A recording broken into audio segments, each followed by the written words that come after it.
Assalamualaikum warahmatullahi wabarakatuh. Perkenalkan, nama saya Dwina, saya dari kelas 4B, ingin menyampaikan makalah kami yang berjudul Retorika Dakwah.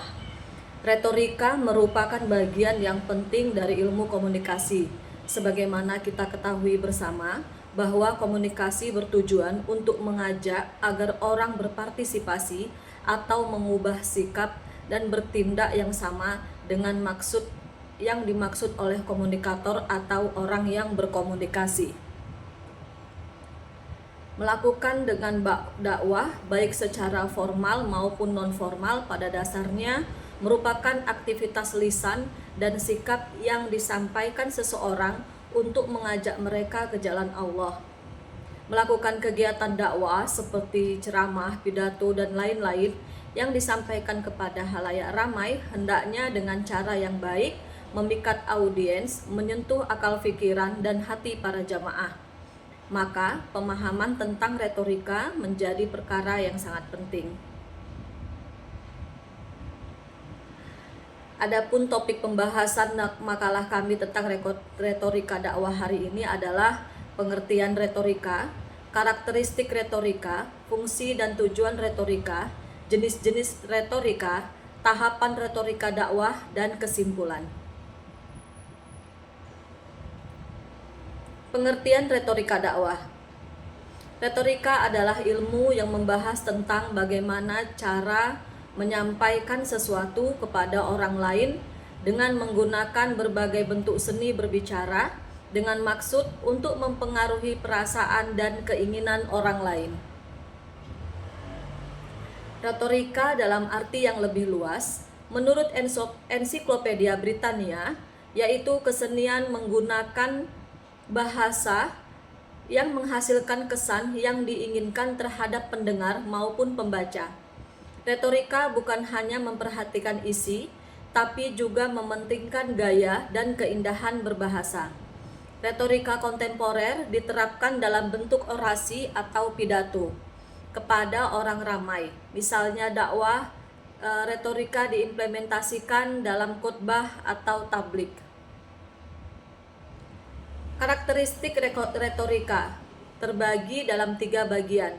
Pertama, dimulai dari mukadimah, isi, dan terakhir penutup. Retorika biasanya memuat beberapa ayat Al-Quran dan hadis Nabi serta salafus soleh.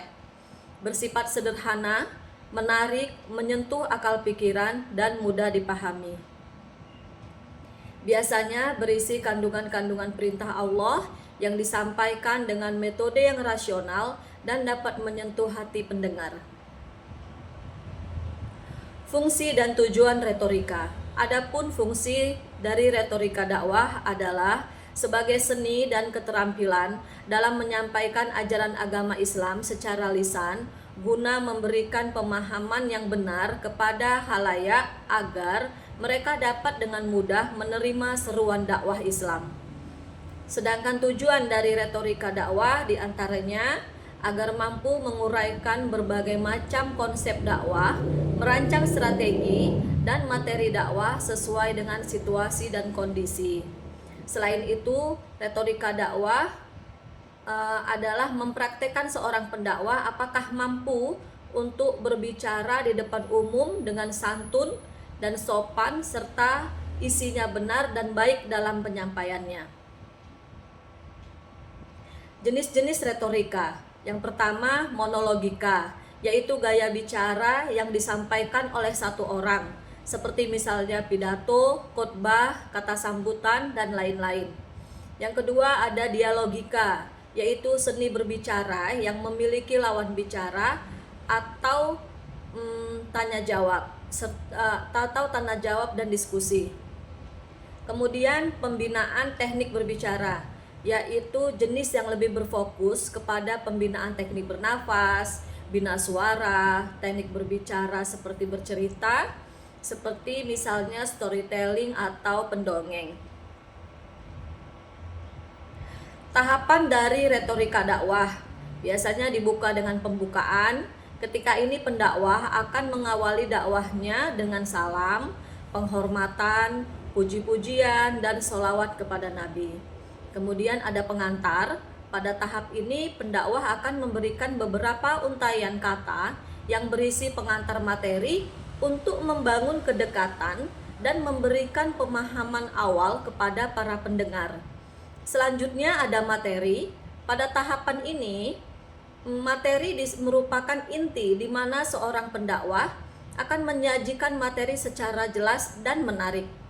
Kemudian kita ada kesimpulan, biasanya berisi garis besar dari seluruh materi yang disajikan secara singkat agar dapat diingat oleh audiens. Terakhir, penutup. Dalam tahap ini, penyampaian dakwah atau pidato biasanya ditutup dengan salam. Kesimpulannya, dalam aktivitas dakwah dibutuhkan strategi dan cara yang baik sehingga dakwah lebih terasa indah, menarik, dan mengena. Salah satu sarana yang paling efektif adalah menggunakan retorika, sebab retorika diartikan sebagai seni berbicara di hadapan umum guna mempengaruhi orang lain. Demikian makalah dari kami. Lebih dan kurang saya mohon maaf. Billahi taufik wal hidayah. Wassalamualaikum warahmatullahi wabarakatuh.